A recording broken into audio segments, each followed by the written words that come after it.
آئے ہم خداوند کے کلام مقدس میں سے تلاوت سنیں۔ عہد جدید میں سے رومیو کے نام پالوس رسول کا خط، پہلا باب، پہلی آیت سے لے کر 7ویں آیت تک۔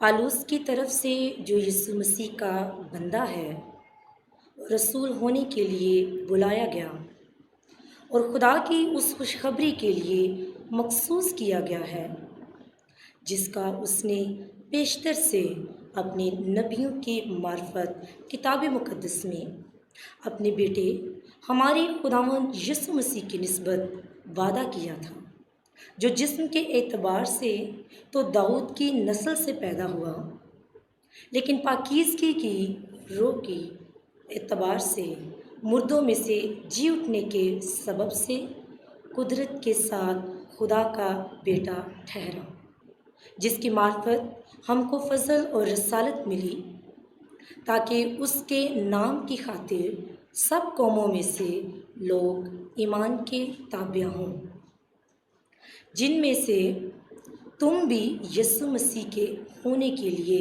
بلائے گئے ہو۔ ان سب کے نام جو روما میں خدا کے پیارے ہیں اور مقدس ہونے کے لیے بلائے گئے ہیں، ہمارے باپ خدا اور خداوند یسوع مسیح کی طرف سے تمہیں فضل اور اطمینان حاصل ہوتا رہے۔ خداوند کے کلام مقدس کے پڑھے اور سنے جانے پر خداوند کی خاص برکت ہو، آمین۔ سب سے پہلے میری طرف سے آپ سبوں کو سلام قبول ہو۔ آپ ایک دوسرے کو سلام کیجیے گا، ایک دوسرے کو کہیں خداوند آپ کو برکت دے۔ پیاری بہنوں اور پیارے بھائیوں، آج ہم نے رومیو کے پہلے باب کو شروع کیا ہے۔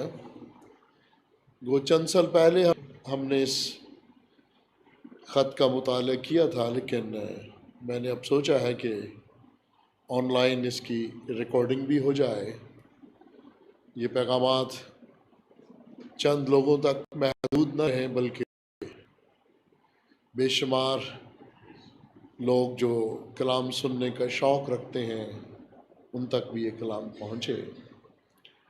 اور ویسے بھی جب ہم بار بار کلام مقدس کا مطالعہ کرتے ہیں اور سنتے ہیں تو کوئی نہ کوئی نئی بات خدا ہمیں عطا کرتا ہے۔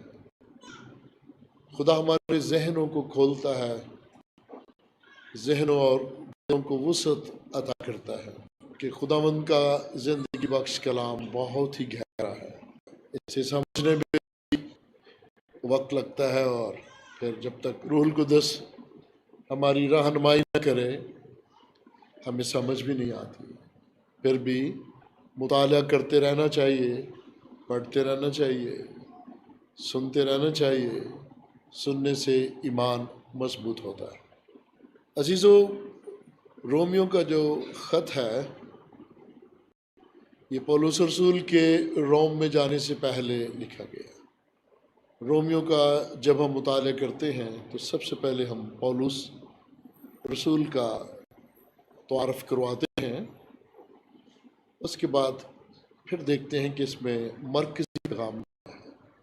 اگرچہ مرکزی پیغام خوشخبری ہے، یعنی پولس رسول کا تعارف ہے یہاں پر اور مرکزی پیغام خوشخبری ہے، تو بھی پولس رسول نے اس خط میں بہت سارے ایسے مسائل کو سمجھانے کی کوشش کی ہے جو اس دور میں لوگوں کو سمجھ میں نہیں آتے تھے، بلکہ آج بھی وہ سلسلہ جاری ہے۔ لوگ اپنی اپنی تشریح کرنے کی کوشش کرتے ہیں، لیکن کلام مقدس کے پس منظر میں جانے کی کوشش نہیں کرتے، اور نہ دھیان سے اور گہرائی میں یا استادوں کی رہنمائی کے بغیر پڑھتے ہیں اور کہتے ہیں کہ میں نے بائبل مقدس پڑھ لی ہے۔ پڑھ لینا، زبانی یاد کر لینا اور بات ہے، اور ایک ایک لفظ کی گہرائی تک جانا وہ فرق بات ہے۔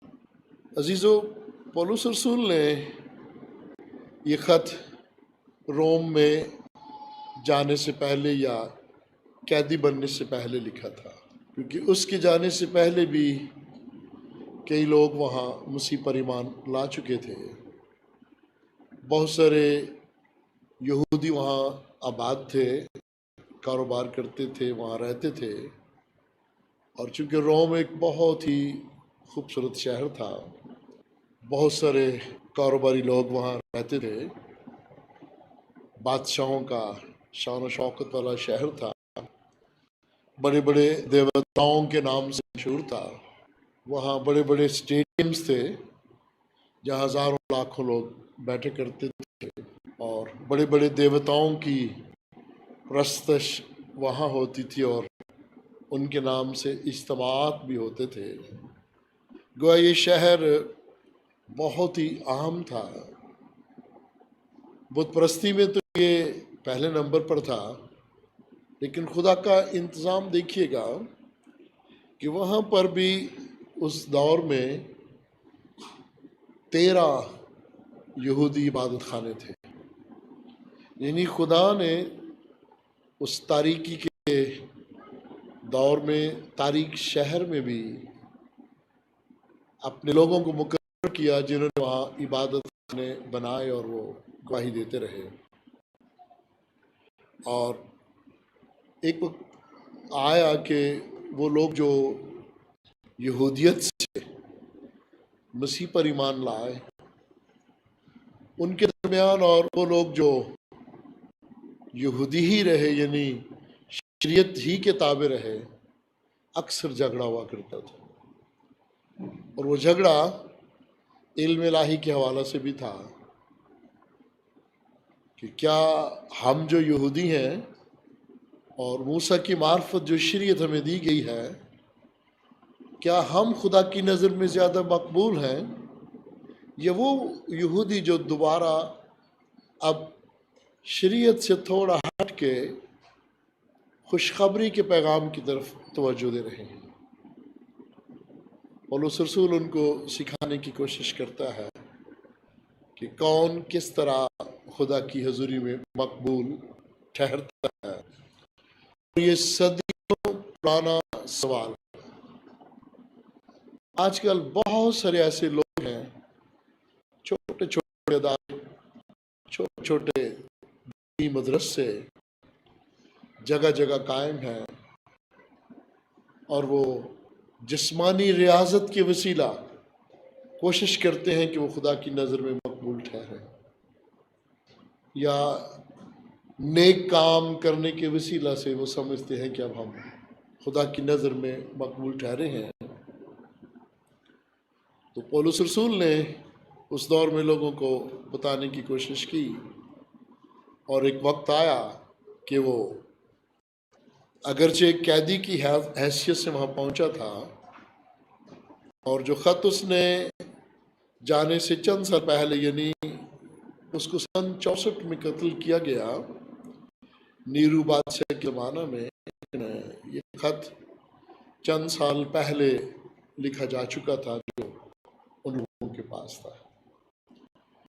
رومیو کا خط جو ہے اس میں پرانے عہد نامہ اور نئے عہد نامہ کا موازنہ بھی بہت اہم ہے اور پڑھنے کے لائق ہے، اور میں اکثر اپنے ساتھیوں کو اور خاص کر جو شاگرد ہیں انہیں کہتا ہوں کہ رومیو کا خط اگر آپ اچھی طرح سمجھ جائیں تو آپ اچھے مبلغ بن سکتے ہیں، یعنی اس میں علم الہی کے بہت سارے بھید پولس رسول نے بیان کیے ہیں، اور یہاں پولس رسول ان لوگوں کو یہ سکھانے کی کوشش کرتا ہے کہ اگرچہ آپ مسیحی شریعت کو مانتے ہیں، پھر بھی یاد رکھیے گا کہ خوشخبری پر ایمان لانا ضروری ہے،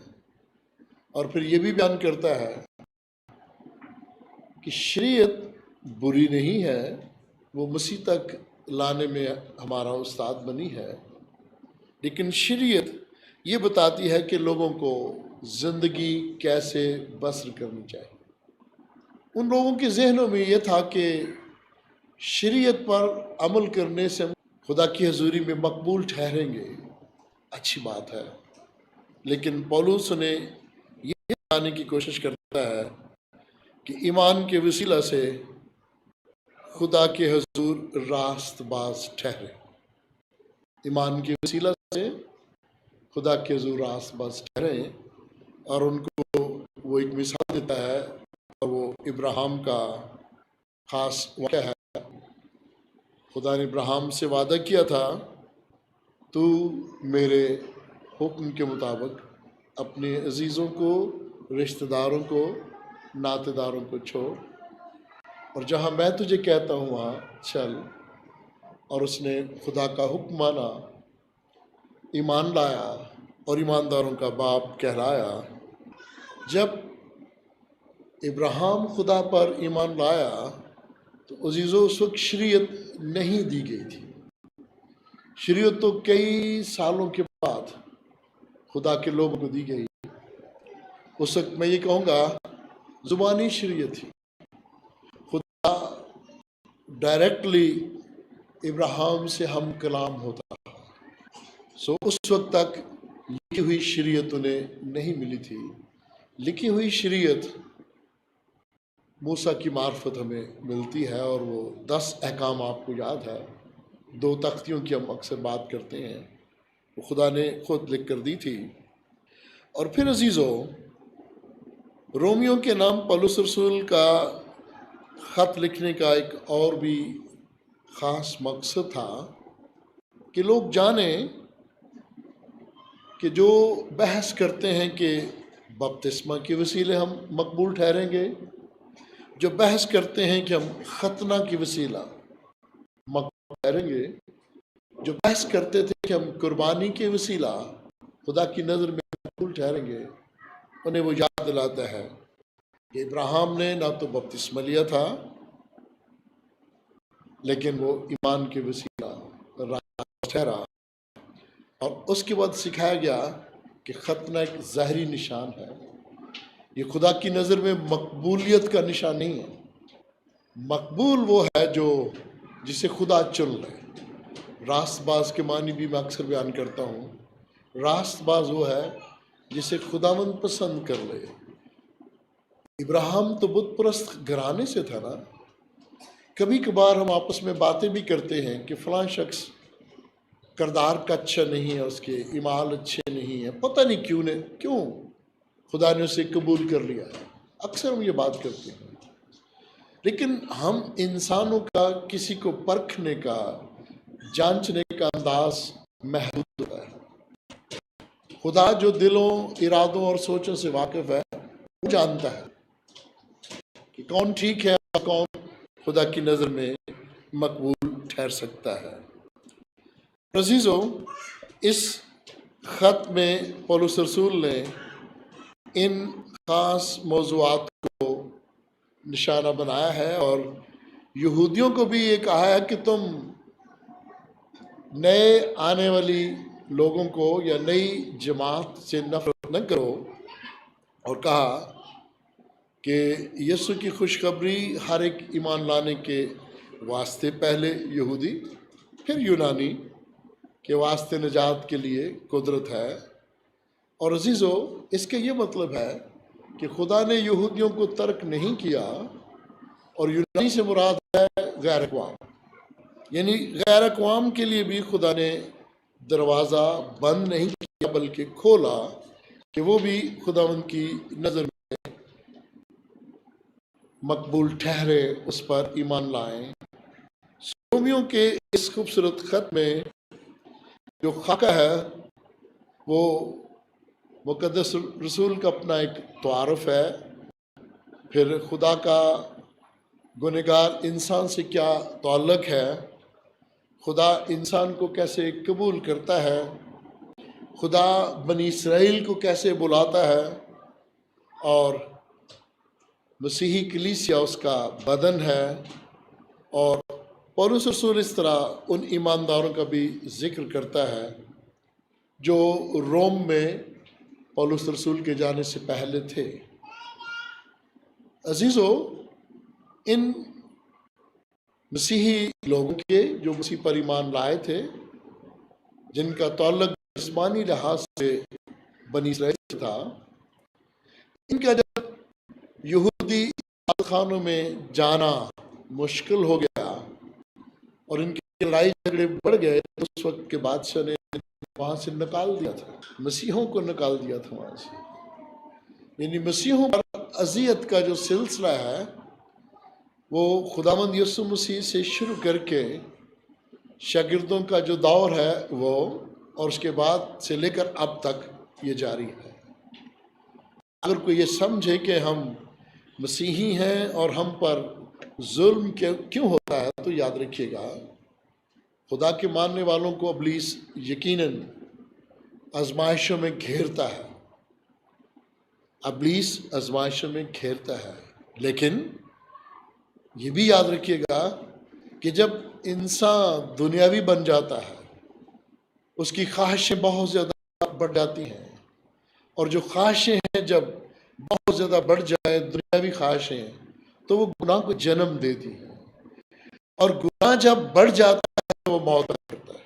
یعنی ہم اپنی مصیبتوں کو صرف یہ کہہ کر ہی ٹال نہ دیں کہ یہ خدا کی طرف سے ہے۔ خدا کی طرف سے امتحان ہوتا ہے، آزمائشیں انسان خود اپنے لیے کھڑی کر لیتا ہے، اور آزمائشیں ابلیس کی طرف سے ہوتی ہیں۔ تو بھی لکھا ہے خدا تم کو تمہاری طاقت سے زیادہ آزمائش میں نہیں پڑنے دے گا، بلکہ آزمائش کے ساتھ نکلنے کی راہ بھی پیدا کر دے گا۔ اور جن مسیحوں کی میں بات کر رہا ہوں کہ انہیں روم چھوڑنا پڑا، عزیزو، وہ روم کے ساتھ جو ملحقہ چھوٹے چھوٹے صوبے تھے، سمندر کے کنارے اسپین تک، وہاں وہ پھیل گئے، اور ان میں ایک ایسا جوڑا بھی جس کا نام اکولا تھا۔ وہ جو نئے عہد نامہ کے خاص ہیروز ہیں ان میں ان کا نام شامل ہے۔ یہ وہاں سے نکلے، اور نکلنے کا مقصد بھی خدا کا، ذرا دیکھیے گا، خدا نے انہیں دوسرے علاقوں میں گواہی کے لیے پہنچا دیا۔ بسا اوقات خدا جب ہمیں کسی مشکل میں رہنے دیتا ہے تو ہماری تربیت بھی کرتا ہے، وہ ہمیں سکھاتا بھی ہے، اور جب تک ہم پر مشکلات نہ آئیں ہم ترقی نہیں کر سکتے۔ آسان زندگی، آرام سے رہنا، یہ ایک آزمائش بھی بن جاتی ہے۔ دنیا میں بہت سارے ایسے لوگ ہیں آج کے دور میں جو کہتے ہیں ہمارے پاس سب کچھ ہے، دنیا کی ہر آسائش ہے، ہمیں مسیح کی کیوں ضرورت ہے، ہم مسیح پر کیوں مان لائیں۔ وہ سمجھتے ہیں کہ دنیاوی ضرورتیں اور دنیاوی آسائش یہی زندگی کا مقصد ہے۔ یہ مسیحی عقیدہ نہیں، یہ بائبل مقدس کا مرکزی پیغام نہیں۔ مسیحوں کے لیے، ایمانداروں کے لیے دنیا میں رہتے ہوئے ایک تنگ راستے کی مثال دی گئی ہے، کشادہ راستے کی مثال نہیں دی گئی۔ تو گویا آپ جب اس جہاں میں زندگی بسر کر رہے ہیں تو یہ بات بھی ذہن میں رکھیے گا کہ راست باز صادق بار بار ہوتا ہے اور اٹھ جاتا ہے، اور جو ابلیسی سوچ رکھنے والا شخص شریر ہے وہ ایک ہی گرتا ہے اور اٹھ نہیں سکتا۔ خدا کے وہ لوگ جو یہاں اس علاقہ سے نکلے، خدا نے انہیں اپنے گواہ بنا کر بت پرست شہروں میں بھیجا، جو بعد میں مسیحی خوشخبری کا خوبصورت پیغام لے کر نور بن کر چمکے۔ عزیزو، یہاں جب ہم پولس رسول کے حوالہ سے، اس کے تعارف کے حوالہ سے بات کرتے ہیں تو اس کا یہودی نام ساؤل تھا۔ وہ مسیح کی کلیسیا کو ستانے والا شخص تھا، وہ کٹر یہودی تھا۔ فریسی لوگ شریعت پر بہت زیادہ عمل کرتے تھے رسومات پر بہت عمل کرتے تھے، اور وہ سمجھتے تھے کہ ہم دوسروں سے بہت بہتر ہیں. اور ویسے بھی ساؤل جو تھا وہ ایک عالم تھا، بہت بڑا عالم تھا اپنے دور کا، اور سماجی لحاظ سے بھی دوہری شہریت کا حامل تھا. یعنی رومی شہری بھی تھا اور وہ یروشلم کا شہری ہوتے ہوئے یہودی بھی تھا، اور وسائل والا، جس کے پاس بہت وسائل تھے، ایک بااثر شخص تھا. کلیسیا کو اس نے جتنا دکھ دیا، جب ہم اس کے بارے میں پڑھتے ہیں تو رونگٹے کھڑے ہو جاتے ہیں. دیکھے گا کہ خدا کس طرح لوگوں کو چنتا ہے. بہت سارے ایسے لوگ ہیں جنہیں خدا نے ماں کے پیٹ ہی سے چنا ہوتا ہے، اور وقت آنے پر خدا نے اپنے آپ کو اس پر ظاہر کیا. اور جب ظاہر کیا تو بڑا ہی خوبصورت جملہ ہے وہ، اے ساؤل تو مجھے کیوں ستاتا ہے. اور وہ حیران ہے کہ میں کس کو ستاتا ہوں. اور یہ بھید بھی جب اس پر آشکارا ہوا کہ یہ خداوند یسوع مسیح کی آواز ہے، تو پھر وہ یسوع مسیح پر ایمان لے آیا. اور ایک نشانی تھی اس کی آنکھیں چندھیا. خدا نے ایک نشانی بھی چھوڑی کہ بتانا کہ کون تجھے دمشق کی راہ میں ملا تھا. سو عزیزو، یہ ساؤل جو بعد میں پولس بن گیا، یہ اپنے آپ کو اکثر مسیح کا بندہ کہتا ہے. اور خدا کے معنی اگر لغوی معنی دیکھیں، وہ غلام ہے. اور کس کا غلام ہے؟ مسیح کا. اپنے آپ کو وہ مسیح کا غلام کہتے ہیں. حالانکہ مسیح مجھے اور آپ کو کبھی بھی غلام نہیں کہتا. وہ کہتا تم میرے بھائی ہو، میرے بیٹے ہو، فرزند ہو. بھائی کا اعزاز ہمیں ملا ہے.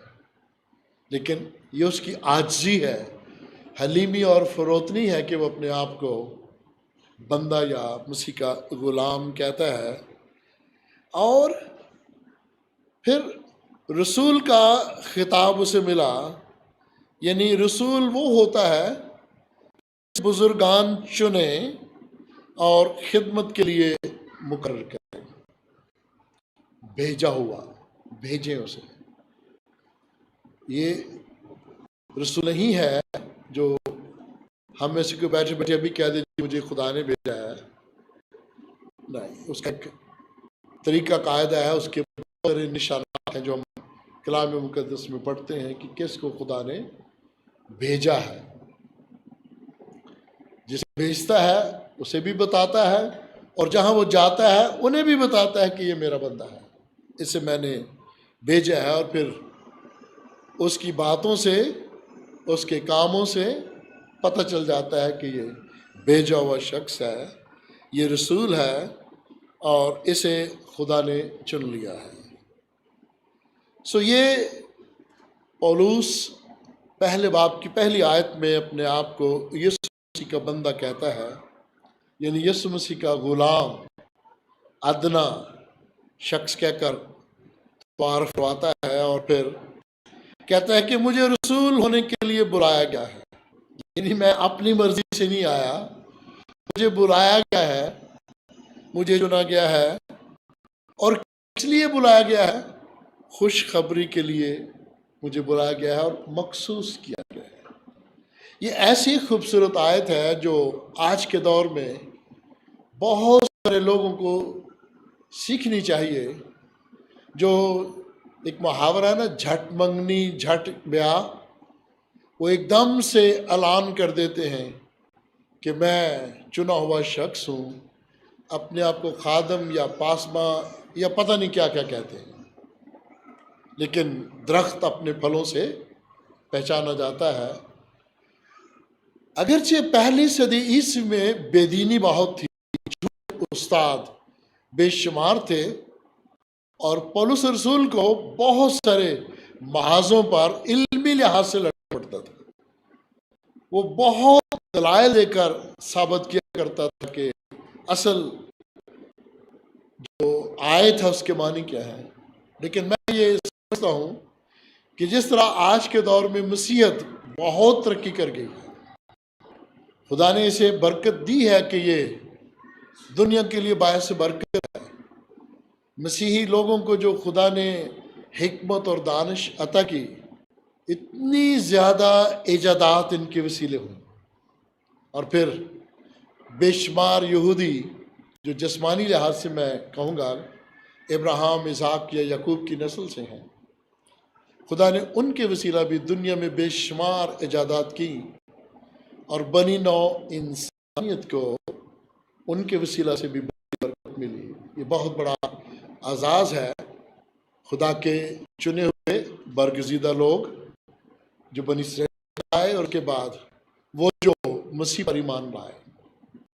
لیکن عزیزو، خدا نے اس سے پیشتر بھی نبیوں کی معرفت، پولس رسول سے پیشتر بھی نبیوں کی معرفت بہت سے لوگوں سے کلام کیا، اور نبی ظاہر ہوتے رہے مختلف صورتوں میں، مختلف علاقوں میں، ان کے ساتھ رہ کر بھی خدمت کرتے رہے، اور گناہوں سے بچنے کے لیے خدا کا کلام بیان کرتے رہے، منادی کرتے رہے۔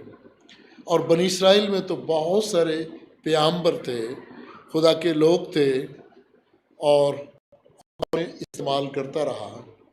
لیکن پولس رسول کے لیے بھی ایک مشکل آئی کہ شاگردوں نے اسے شروع میں قبول نہیں کیا، پہلی ٹیم میں شامل نہیں تھا۔ لوگ اس سے ڈرتے تھے کہ کہیں یہ کلیسیا کو نقصان نہ پہنچائے، چونکہ بہت نقصان پہنچائے۔ پھر عزیزو، خدا نے نبیوں کی معرفت کتاب مقدس میں اپنے آپ کو پیش کیا۔ اب کتاب مقدس ہم کس کو کہتے ہیں؟ بائبل مقدس کو کتاب مقدس کہتے ہیں، لیکن زیادہ تر پرانے عہد نامہ کا جو مجموعہ ہے اس کو ہم کتاب مقدس کہتے ہیں۔ جو دوسرا حصہ ہے نیا عہد، اس کو ہم اکثر انجیل مقدس کے نام سے پکارتے ہیں۔ بہرحال اس کتاب مقدس میں پرانے عہد میں بھی اور نئے عہد نامہ میں بھی پولس رسول دلائل دے کر سمجھانے کی کوشش کرتا ہے کہ آپ جو جسمانی لحاظ سے یہودی ہو، یاد رکھو بے شک تم خدا کی نظر میں مقبول ہو، لیکن وہ جنہیں مسیح چن لیتا ہے، جنہیں یسوع مسیح چن لیتا ہے، وہ خدا کی نظر میں تم سے بھی بہتر ہے۔ وہ خدا کے الہی بھید کو جان گئے ہیں اور ایمان لے آئے ہیں، اور تم ابھی تک مسیح یسوع پر ایمان نہیں لائے۔ اب ایمان مسیح یسوع پر لانے سے ہی ہم بہتر طریقہ سے خدا کی حضوری میں حاضر ہو سکتے ہیں، جا سکتے ہیں اور مقبول ٹھہر سکتے ہیں۔ یہ ان کو سکھانے کی کوشش کر رہا ہے۔ اور عزیزو، بے شمار علماء، ان میں ایک فریڈرک گوڈٹ کا نام بہت ہی مشہور ہے، جو رومیو کے خط کو مسیحی ایمان کا کیتھیڈرل کہتا ہے۔ یہ کیتھیڈرل کیا ہوتا ہے؟ یہ جو عبادت ہے اس کو عام طور پر چرچ یا گرجا گھر کہتے ہیں۔ اس سے چھوٹے کو بھی گرجا گھر ہی کہیں گے، چرچ کہیں گے، جہاں کلیسیا چنے ہوئے لوگ بیٹھتے ہیں اور دعا بندگی کرتے ہیں۔ کیتھیڈرل ہم کہتے ہیں جو بہت بڑا ہوتا ہے۔ کچھ کیتھیڈرل ہیں وہ کئی ایکڑ میں بنے ہوئے ہیں، یعنی کیتھیڈرل بڑا گرجا کہہ لیں اس کو آسان زبان میں۔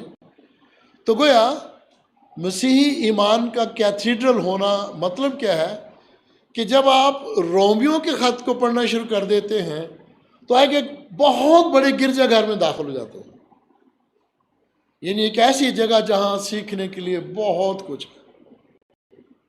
اور میں اکثر یہ کہا ہے، پھر دہراؤں گا، جو لوگ صرف پرانا عہد نامہ پڑھتے ہیں اور پہلی سلاطین، دوسری سلاطین، پہلی تواریخ وہ پڑھتے ہیں اور کس طرح بنی اسرائیل جنگیں جیتتے رہے، وہ وہاں ایک خاص جملہ سیکھتے ہیں، اور وہ جملہ کیا ہے؟ یہوہ جو جنگجو خدا ہے، ان کی نظر میں خدا یہوہ جنگیں جتوانے والا ہے۔ اچھا، ایک اور لفظ ہے یہوہ یری۔ پھر ان کی نظر میں یہ ہوتا ہے کہ یہوہ یری کا استعمال بڑا عام ہے کتاب مقدس میں، تو یہوہ یری یعنی خدا سب کچھ مہیا کرتا ہے۔ صحیح بات ہے۔ اور کچھ لوگ ہیں جو احبار کی کتاب کو بہت پڑھتے ہیں، جس میں شریعت کی تشریح کافی حد تک کی گئی ہے، اور پھر وہ اپنے آپ کو رسمی لحاظ سے پاکیزہ یا غیر پاکیزہ سمجھنے کے لیے بے چین رہتے ہیں، اور کچھ تو وہاں پڑھ کے اپنے آپ کو خود ہی کہہ دیتے ہیں میں بڑا پاکیزہ شخص ہوں، میں شریعت کی بہت ساری باتوں پر ایمان رکھتا ہوں، لیکن دراصل وہ غلط کہتے ہیں، کیونکہ موسیٰ جس کی معرفت شریعت دی گئی وہ بھی شریعت کی ساری رسومات کو پورا نہیں کرتا تھا، اور داؤد بادشاہ جو شریعت کا رکھوالا تھا اپنے زمانہ میں، وہ بھی شریعت پر پورا اتر نہ سکا۔ تو میں یہ کہتا ہوں کہ اگر آپ صرف پرانے عہد نامہ کو ہی پڑھتے رہیں گے بار بار، تو آپ کا دھیان جو ہے وہ شریعت پر لگا رہے گا، آپ مسیح یسوع پر ایمان لانے کے وسیلہ نجات یافتہ کہلانے کی طرف نہیں آئیں گے۔ آپ سوچتے رہیں گے نہیں پرانا عہد نامہ اس میں یہ لکھا ہے، اس میں یہ لکھا ہے۔ بھائی ٹھیک ہے، پرانا عہد نامہ خدا نے ہم کے وسیلے اپنے بندوں کے وسیلے دیا، لیکن لکھا ہے کہ اگلے زمانہ میں پہلے خدا آدم اور حوا سے، ابراہیم سے، موسیٰ سے زبانی ہم کلام ہوتا رہا، پھر وقت آیا اس نے لکھی ہوئی شریعت عطا کی، اور پھر یہ بھی وقت آیا کہ اس نے کہا کہ تم میری شریعت کے مطابق پورے نہیں اترے، تمہاری قربانیوں سے بھی مجھے گھن آتی ہے، اور پھر یہ بھی کہا کہ تم میرے حکموں پر جو 10 حکم تھے عمل نہیں کرتے، اور پھر یہ بھی کہا میں تمہیں ایک نیا حکم دیتا ہوں، اور پھر یہ بھی کہا کہ تم اب بیٹے کے وسیلہ مجھ پر ایمان لاؤ۔ یعنی خدا انسان کے روپ میں، مسیح یسوع کے روپ میں دنیا میں آیا، اس نے اپنا ازلی ارادہ ظاہر کر دیا، جو پرانے عہد میں بہت سارے لوگوں کو پتہ نہیں تھا، سمجھ نہیں آ سکی تھی۔ اس لیے میں کہوں گا کہ صرف پرانے عہد نامے کو پڑھ کے ہی آپ مطمئن ہو جائیے گا کہ میں نے اسے 4 یا 5 دفعہ پڑھ لیا ہے۔ پھر اکثر میں یہ کہتا ہوں کہ جو لوگ رسولوں کے اعمال کا زیادہ مطالعہ کرتے ہیں، وہ سمجھتے ہیں کہ بس اس میں پطرس نے اتنے لوگوں کو پانی کا بپتسمہ دے دیا، اس کے فلاں شاگرد نے اتنے بپتسمے کر دیے، تو ان کا دھیان پانی کے بپتسموں کی طرف ہی رہتا ہے۔ وہ یہ نہیں سوچتے کہ وہ لوگ تو پہلے مسیح پر ایمان نہیں لائے تھے، اور آپ تو پہلے ہی مسیح پر ایمان رکھتے ہیں۔ ہمیں بار بار پانی کا بپتسمہ دینے کی ضرورت نہیں ہے۔ ہمیں تو اب سچے ایماندار بن کر توبہ کر کے خدا کی دی ہوئی خوشخبری پر ایمان لائیں۔ بار بار غلطی، بار بار معافی، بار بار غلطی، بار بار بپتسمہ، بار بار غلطی، بار بار پانی کا بپتسمہ، یہ تو بالکل ایسی ہے جیسے بار بار گناہ اور بار بار قربانی۔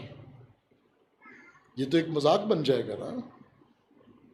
اب ایک ماں باپ ہے جو کئی سال تک بچے کی پرورش کرتا ہے، سکھاتا ہے، اور اس کے بعد جب بچہ بالغ ہوتا ہے تو وہ کہتے ہیں ٹھیک ہے اب تجھے دین دنیا کا پتہ چل گیا ہے۔ جب وہ بار بار پھر غلطی کرتا ہے تو ماں باپ کہتے ہیں اب تو بالغ ہے، اب تو خود سمجھ، اب میں بزرگی میں تجھے کیا سمجھا سکتا ہوں یا سمجھا سکتی ہوں۔ بائن ہی کلام مقدس مجھے اور آپ کو کہتا ہے کہ دیکھو، بزرگان کو تو اس بھید کا پتہ نہیں تھا نا، مسیح یسوع کے بھید کا، اس ازلی ارادے کا پتہ نہیں تھا نا، انہیں تو یہی سکھایا گیا تھا یہ 10 حکم ان پر عمل کر لو۔ لیکن ان 10 حکموں میں بھی جو ایک خاص حکم تھا نا کہ تو پڑوسی کو اپنی مانند سمجھنا، اس میں محبت کا حکم تھا، لیکن وہ نہیں سمجھ سکے، اور پھر مسیح کو نئے عہد نامہ میں اس پر زور دینا پڑا۔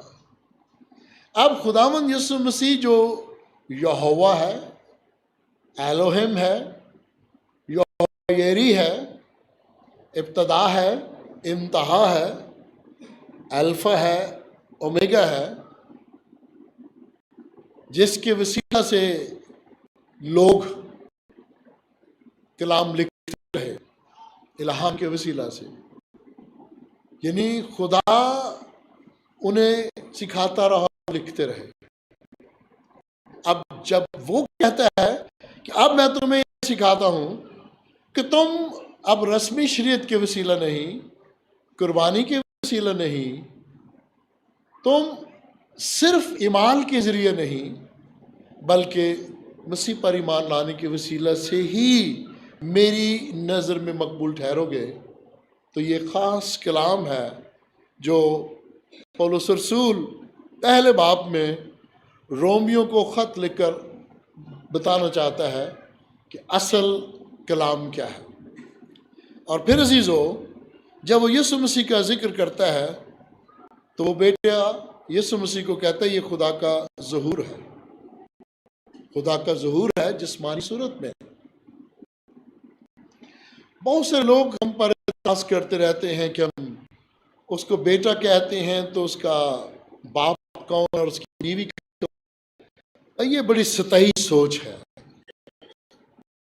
روحانی معنوں میں کہتے ہیں، ہم جسمانی معنوں میں نہیں کہتے۔ اور جو خالق مالک ہے دنیا جہاں کا، کائنات کا، جس نے عورت کو بھی بنایا ہے، مرد کو بھی بنایا ہے، اور ہر شے کو مذکر اور مؤنث پیدا کیا ہے، اسے کیا ضرورت ہے کہ وہ اپنے لیے کسی خاص خاتون کو چنے، اس کو بیوی بنائے اور اس میں سے اولاد پیدا کرے، اور پھر لوگ یہ سوال کریں اب خدا نے اس بیٹے کے علاوہ اور کتنے لوگ جسمانی لحاظ سے پیدا کیے ہیں؟ اسے جسمانی لحاظ سے پیدا کرنے کی ضرورت کیا ہے؟ وہ تو یہ کہتا ہے ہو جا اور ہو جاتا ہے، روشنی ہو جا اور روشنی ہو گئی، تاریکی ہو جا اور تاریکی ہو گئی۔ اسے کسی سے شادی کی کیا ضرورت ہے؟ یہ شادی بیاہ کا تصور تو خدا نے آدم اور حوا کے دور میں کہا کہ ان کا اکیلے رہنا اچھا نہیں ہے، مددگار بنایا، اور پھر کہا بڑھو، پھلو اور زمین کو معمور کرو۔ اور آپ یہ بھی جانتے ہیں کہ زمین کو معمور کرنے کے لیے اس دور میں خدا نے اس بات کو بھی نظر انداز کیا کہ ایک شخص کی کتنی بیویاں ہیں، اس لیے کہ بڑھو، پھلو اور معمور کرو، دنیا کو معمور کرو۔ لیکن جو جو قباحتیں پیدا ہوتی گئیں، خدا نے پھر جس طرح کہا نا طرح بطرح انبیاء کی معرفت، اور جو انسان ذہنی لحاظ سے میچور، بہتر ہوتا گیا، سیکھتا گیا، اس کو اسی طرح نیا سبق، پہلے نرم غذا، پھر اس سے سخت غذا، پھر اس سے سخت غذا دیتا رہا۔ اور آج جس دور میں ہم رہ رہے ہیں، ہمارے لیے وہ حکم بہت سخت ہے، جو دنیا جہاں کے دوسرے مذاہب میں بڑی عام سی بات ہے۔ اور عزیزو، خدا کا بیٹا مسیح یہ خدا کا ظہور ہے جسمانی صورت میں، اور یوں کہے گا کہ خدا مسیح کے روپ میں دنیا میں آیا ہے۔ اب جس کو اس نے بھیجا ہے کہ بیٹے پر ایمان لاؤ، اور زبور کی کتاب ہے، زبور نویس دوسرے زبور میں لکھتا ہے کہ قومیں کیوں طیش میں ہیں، کیوں خدا کے مسیح کو مانتی نہیں ہیں، اور کہہ رہا ہے قوموں اے بادشاہو مسیح پر ایمان لاؤ، وہ بادشاہوں کا بادشاہ ہے، اور اسے میں پہلے ہی تخت پر بٹھا چکا ہوں، یعنی ابھی کوئی وعدہ نہیں رہ گیا، بٹھا چکا ہوں۔ دنیا جہاں کا نظام دیکھ لیجئے گا، وہ معاشی نظام ہے یا معاشرتی نظام ہے؟ کون اس پہ غالب ہے؟ سب نظر آتا ہے، سمجھداروں کے لیے اشارہ ہی کافی ہے۔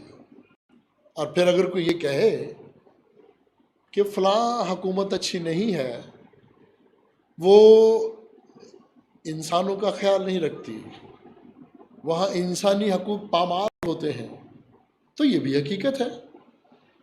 لیکن یہ بھی تو آپ مانتے ہیں نا کہ دنیا میں کوئی تن کا بھی خدا کی مرضی کے بغیر ہل نہیں سکتا۔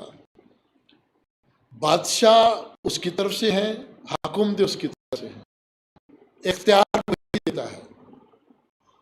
فرعون بھی اسی کی مخلوق تھی نا، نیرو بادشاہ بھی اسی کی مخلوق تھی، نبوکدنضر بھی اسی کی مخلوق تھی۔ کیا خدا کو کوئی پتہ نہیں تھا کہ یہ میرے منکر ہیں؟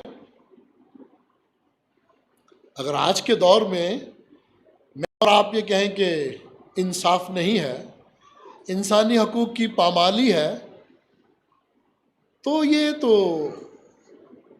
میں اور آپ اب کوشش کر سکتے ہیں نا۔ اصل تو خدا جب چاہے گا، جس طرح وہ طوفانوں کو کہتے ہیں نا تھم جا، تو وہ تھم جاتے ہیں، اسی طرح وہ ہمیں بھی ایک عمل سے گزار رہا ہے، دنیا جہاں کو۔ اور پھر ہم نے یہ بھی سیکھا ہے علماء سے، جیسی قوم ویسے لیڈر، ویسے رہنما۔ جو ہم نے پیدا کرنا ہے اسی نے ہی ہمارا حاکم بننا ہے نا۔ جو ہم نے نالائق بچہ پیدا کر کے اس کو ٹیچر یا ڈاکٹر یا پاسٹر بنانا ہے، تو اس کی ذمہ داری تھوڑی ہم پر بھی عائد ہو جاتی ہے کہ ہم نے نالائق بچہ کیوں اس کام کے لیے وقف کیا۔ پھر ہم کہہ دیتے ہیں بھی خدا کی مرضی ہے، یہی کہتے ہیں کہ بھی میں کیا کروں، میں نے تو پیدا کیا تھا، میں نے تو تربیت دینے کی کوشش کی تھی۔ گویا خدا ہر بات پر قدرت اور اختیار رکھتا ہے، اور وقت مقررہ پر وہ سارے مسائل کو حل بھی کرتا ہے۔ اور عزیزو، پولس رسول اپنا تعارف بندہ سے کہہ کر شروع کرتا ہے، مسیح کا بندہ، پھر اپنا تعارف رسول کہہ کر کرواتا ہے کہ میں خداوند کی طرف سے بھیجا گیا ہوں۔ اور پھر وہ کتاب مقدس کا پرانے عہد کا ذکر کرتا ہے، جس میں نبیوں کے بہت سارے حوالہ جات ہیں، اور پھر وہ مسیح کو بیان کرتا ہے، جس کی خوشخبری کے لیے وہ روم کے بت پرستوں کو، غیر اقوام کے لوگوں کو، یہودیوں کو، اور جو یہودیوں میں سے مسیحی ہوئے تھے ان کو وہ کلام سنانے کی کوشش کرتا ہے، خوشخبری کا پیغام دینے کی کوشش کرتا ہے۔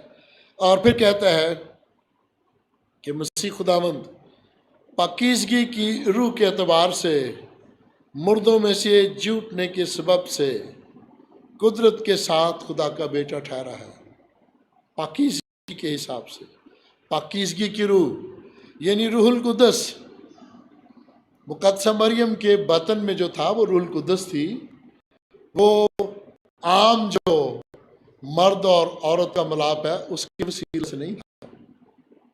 اس لیے ہم کہتے ہیں کہ خدا کو کسی عورت کی ضرورت نہیں تھی کہ اس کی بیوی بنے۔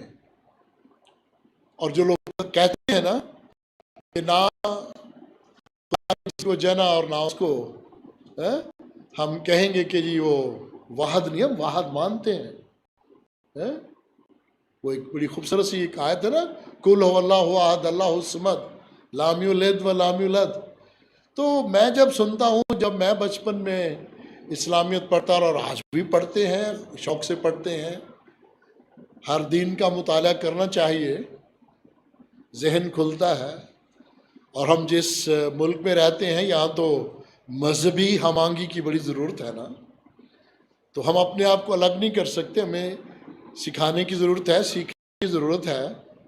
تو عزیزو، ہم جب سکھانے کی کوشش کرتے ہیں تو کہتے ہیں کہ دیکھو وہ تو پاکیزگی کی روح کے اعتبار سے ہے، پاکیزگی کی روح کے اعتبار سے روح القدس کے وسیلہ خدا کی ایک نادیدنی طاقت ہے۔ مسیح یسوع خدا کی ایک نادیدنی طاقت ہے جو دنیا میں خدا کے ارادے اور مقاصد پورے کرتی ہے۔ یہ نادیدنی قوت مسیح یسوع دنیا میں خدا کے ارادے پورے کرتی ہے، مقاصد پوری کرتی ہے۔ میرا اور آپ کا دنیا میں مقصد کیا ہے؟ ہم بھی اسی روح القدس کے وسیلہ سے گواہی دیتے ہیں۔ کچھ لوگ ہیں جب اذیت کا شکار ہوتے ہیں نا، دکھوں میں سے گزرتے ہیں، تو کہتے ہیں بھاگ جائیں اس ملک سے۔ تو میں کہتا ہوں کیوں بھاگے؟ یہاں کے مسیحی تو صدیوں سے، کئی ہزار سالوں سے رہنے والے لوگ ہیں، اور میں برملا کہتا ہوں کہ ہم مہاجر نہیں ہیں۔ ہمیں تو جب ہم امریکہ، کینیڈا، یورپ میں جاتے ہیں نا، تو جب میں پرانے مشنریز کو ملتا ہوں، وہ مجھے کہتے ہیں پنجابی مسیحی، یعنی یہ ان کے والدین پنجاب کے رہنے والے مسیحی تھے، کیونکہ اس دور میں تو سارا بر صغیر کہلاتا تھا نا، ہندو پاک، تو وہ پنجابی مسیحی کے نام سے میں بلاتے ہیں، اور وہ پرانے مشنری ایک دم سے پنجابی بولتے ہیں ہمارے ساتھ۔ ان کے پوتے بھی آج کل 80-90 سال کی عمر میں پہنچے مشنریز کے، اور ہمیں دیکھ کے خوش ہوتے ہیں کہ یہ ہماری باپ دادا کی خدمت کا پھل ہے۔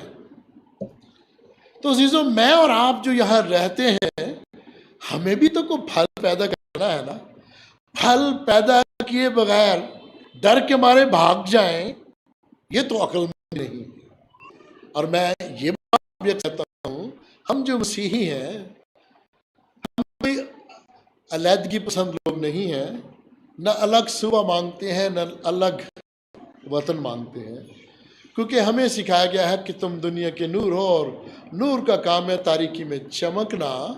اور تھوڑی دیر پہلے میں نے بتایا تھا پرسکلا اور اکولا اور بہت ساری مسیحوں کو جب روم سے رومی بادشاہ نے نکال دیا کہ یہودی میرے لیے زیادہ اہم ہے، وہ بڑے بڑے بزنس مین، ان کے 13 عبادت خانے ہیں، یہ جو نئی جماعت ہے اس کو نکالو یہاں سے۔ ان کی وجہ سے فساد برپا ہوتا ہے۔ آج بھی کچھ علماء ہیں ایسے، وہ کہتے ہیں ان مسیحوں کو نکال دو یہاں سے۔ تو دیکھیں، نہ ہمیں کوئی نکال سکتا ہے اور نہ ہم جائیں گے۔